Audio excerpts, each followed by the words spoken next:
Je reviens d'une mission officielle du Parlement européen d'observation électorale au Zimbabwe. Officiellement, l'Union européenne se déplace pour aider le processus démocratique, mais, vous vous en doutez, il y a aussi un agenda politique. Au Zimbabwe, ce jeune pays où le taux d'extrême pauvreté atteint 42% et le taux de chômage, selon certaines sources, atteint même 80%, les soucis des populations sont bien évidemment loin de l'agenda droit de l'homiste de bureaucrates bruxellois.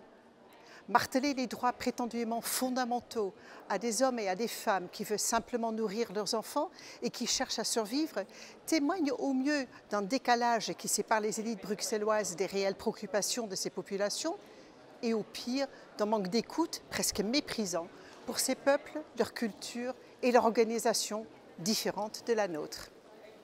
Même s'il y a eu des irrégularités lors des élections, il y a une autre façon de faire. Que l'Union européenne critique publiquement et aussi sévèrement dans une conférence de presse l'organisation des élections de ce jeune pays n'aide pas à construire des ponts et manque cruellement de diplomatie.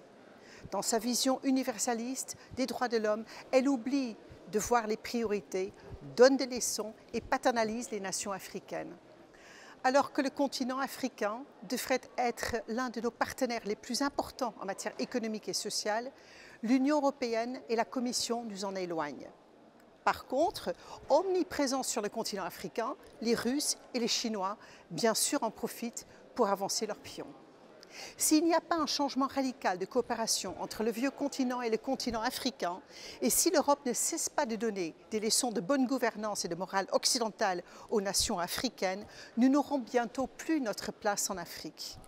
La France a tout à gagner à établir des partenariats de coopération fondés sur le respect des intérêts réciproques avec les nations africaines. Le temps est venu d'ouvrir des perspectives sur l'avenir sans paternalisme ni leçons de morale et en assumant pleinement nos richesses, nos différences et notre histoire.